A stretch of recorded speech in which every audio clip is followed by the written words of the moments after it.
তো এই জন্য তো এসেছি, সবাই পয়সা পেয়েছে, আমরা কেন পাবো না?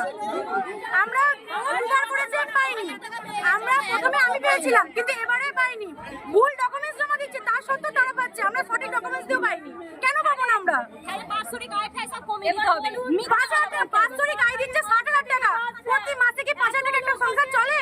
অন্নপূর্ণা ভান্ডার প্রকল্পের আর্থিক সহায়তার টাকা ব্যাংক অ্যাকাউন্টে জমা না পড়ার অভিযোগ তুলে শুক্রবার পুরসরা বিডিও অফিসে বিক্ষোভে সামিল হলেন বেশ কিছু মহিলা।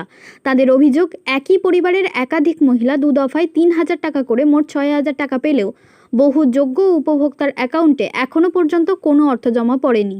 সেই অভিযোগের কারণ জানতে এদিন তারা বিডিও অফিসে যান। অভিযোগ, দপ্তরের কোনো আধিকারিক সন্তোষজনক উত্তর না দেওয়ায় ক্ষুব্ধ মহিলারা বিডিওর কক্ষে গিয়ে তাঁর সঙ্গে কথা বলেন এবং তাঁকে ঘিরে বিক্ষোভ দেখান। পরে বিডিও ও যুগ্ম বিডিও তাদের সঙ্গে আলোচনা করে আগামী 10ই জুলাইয়ের পর ফের দেখা করতে বলেন। তবে বিক্ষোভকারী মহিলাদের দাবি, কেন তারা এখনও প্রকল্পের অর্থ থেকে বঞ্চিত রয়েছেন তার স্পষ্ট ব্যাখ্যা দিতে হবে। পাশাপাশি বিষয়টি স্থানীয় বিধায়ক ও মুখ্যমন্ত্রীর নজরে আনার আবেদনও জানান তারা। এখন 10ই জুলাইয়ের পর প্রশাসনের পক্ষ থেকে সমস্যার সমাধান হয় কিনা এবং বঞ্চিত মহিলারা প্রকল্পের অর্থ পান কিনা সেদিকেই নজর রয়েছে। ফিলআপ করে জমা দিলাম, তার কিছুদিন পর বলছে অনলাইনে দাও, অনলাইনে দিলাম, যদি আমাদের কোনো কিছু ভুল হয়ে থাকে সেটা আমাদেরকে জানা। এইভাবে মানে সাধারণ মানুষকে হয়রানি করার দরকার নেই। বাড়িতে ছোট ছোট বাচ্চা আছে, সেইগুলো রেখে এই রোদের মধ্যে এনে এত কিছু করে তারপরেও টাকা ঢুকছে না কেন? অন্নপূর্ণা ভান্ডারের টাকা ঢুকে না, একবারও ঢুকে না, আমার বাড়ির আমার শাশুড়ি মায়েরও ঢুকে না, আমারও ঢুকে না, কেন এগুলো হচ্ছে কেন? সাধারণ মানুষকে দিলে বলে দিক, আর না দিলে সেটাও বলে দিক, এইভাবে ছোটা যাবে না। ওনারা বললো আমরা কিছু করতে পারবো না, বললেন এখন সময় দিতে হবে, ধৈর্য ধরুন, ধৈর্য ধরা সম্ভব? 2 মাসে 6,000 টাকা বেরিয়ে গেছে, ধৈর্য ধরা সম্ভব না, পুরো বেরিয়ে যাচ্ছে। এবার কি হচ্ছে, নিজেদের মধ্যে একটা সাফোকেশন তৈরি হয়ে যাচ্ছে, আস্তে আস্তে মেয়েরা দেখবে হার্ট ফেল করে ফেলবে, ও পাচ্ছে আমি পাচ্ছি না। বলেছেন 10 তারিখ পর্যন্ত সময় দিতে, তারপর যদি টাকা না ঢোকে আমরা আবার এখানে আসবো। তবে আমি বলতে চাইছি যে সমস্ত ভেরিফিকেশন না হয়ে কেন টাকা ছাড়লেন শুভেন্দু? আপনার অ্যাকাউন্টে টাকা ঢুকেছে? না, ঢোকেনি। টাকা ঢুকলে আমি এখানে আসবো স্যার, এত রোদে ঝামেলা করতে আসবো?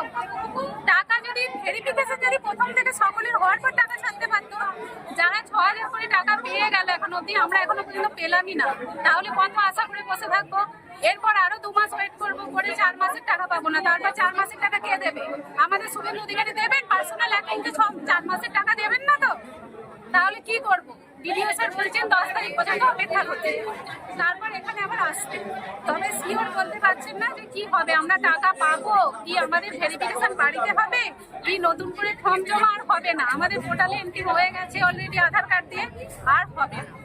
তাহলে এখন কি করবো? আমার নাম মোহাইদ, আমার বাড়ি যে সরকারি সংস্থার যে আমরা উপভোক্তা, আমার স্বামী না করে চাকরি, না করে আমি সরকারের একটা কোনো চাকরি, স্যার তার জন্য তো আমাদেরকে দিতে হবে। কেন আমরা এইটা সরকারি থেকে তো সবাই এটা প্রাপ্য, যে যার আমরাই যদি সরকারি চাকরি করতাম না পেতাম সেটা আমার দুঃখ নেই, কিন্তু প্রথমবারে যে 3রা জুন আমি যে ফর্ম ফিল আপ করেছিলাম 1লা জুন, সেই 1লা জুন থেকে আমি ফর্ম ফিল আপে টাকা পাইনি, বললো দ্বিতীয় কিস্তি পাবে, দ্বিতীয় কিস্তিতেও স্যার পাইনি, আবার বলছে তৃতীয় কিস্তির জন্য। স্যার আমরা কি করে এরকম নির্ভরশীল হবো? অন্নপূর্ণা ভান্ডারের টাকা রোকেনি, তার জন্যই আজকে ভিডিও দ্বারস্থ। বলতে চাই না, আমরা বিধায়ক স্যারের সাথে দেখা করতে চাই, কথা বলতে চাই, যদি আমাদের কিছু ভুল ত্রুটি থাকে স্যার সেটাও আমাদেরকে পোর্টাল খুলে দেখাতে চাই। আমরা এইটুকুনি চাই, আমরা আর কিচ্ছু চাই না।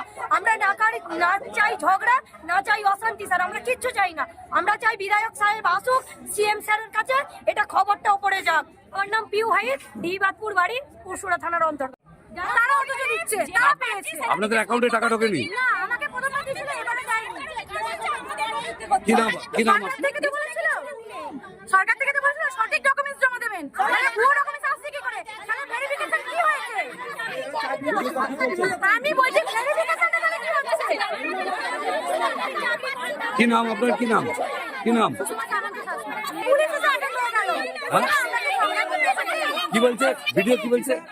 পুলিশকে হায়ার করলো এখানে, যাতে আমরা ঝগড়া করতে এসেছি মনে হলো না।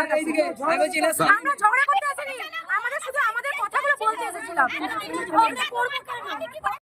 টাকা পাচ্ছে 6,000, একজন পাচ্ছেই না, এটা কেউ মানা যায়? সবার একসাথে আপনার অ্যাকাউন্টে ঢুকেছে টাকা? না, দুবারের একবারও ঢোকেনি, কিন্তু আমাদের পাশাপাশি পাড়ায় 2টো করে টাকা ঢুকেছে, দুবার করে 6,000 টাকা ঢুকেছে, আমাদের কেন ঢুকবে না? অন্যদিকে গোঘাট 2 নম্বর বিডিও অফিসে অন্নপূর্ণা ভান্ডার প্রকল্পে টাকা না পাওয়ায় মহিলারা বিক্ষোভ প্রদর্শন করেন। মহিলারা জানান, যারা পরে ফর্ম ফিল আপ করেছেন তাদের টাকা ঢুকে গেছে, অথচ তারা টাকা পাননি। সেই কারণেই তারা বিডিও অফিসে বিক্ষোভ দেখান। আমি পাইনি। 5 তারিখ আমি অফলাইন করেছি, 10 তারিখ আমি অনলাইন করেছি, আমার আশা কর্মীরা ভেরিফিকেশনও করেছে, কিন্তু আমি কোনো টাকা পাইনি। এখন এখানে এসেছেন কেন? আমি এখানে এসেছি টাকা পাইনি বলে এখানে এসেছি। কাকে জানালে? কাকে? বিডিও অফিসে জানিয়েছি, বিডিওকে জানিয়েছি, বিডিও সাহেবকে জানিয়েছি। ভিডিও কি বললেন? বিডিও আমাদেরকে বুঝিয়ে ঘুরে পাঠিয়ে দিল, বলছে তোমরা 1 মাস পরে, 10 দিন পরে, 15 দিন পরে আসতে পারো। আপনি কোথা থেকে আসছেন? আমি বদনগঞ্জ থেকে আসছি। আপনার নাম? মৌমিতা পাল। আমি 4 তারিখে অফলাইন করেছি, 24 তারিখে অনলাইন করেছি, কিন্তু টাকা ঢোকেনি। অথচ পাশে যারা আজ করেছি তাদের কালকে টাকা ঢুকে গেছে, কাল করছে আজ ঢুকে যাচ্ছে, কিন্তু আমাদের এত টাকা ঢোকে না। কেন টাকা ঢোকেনি কেন?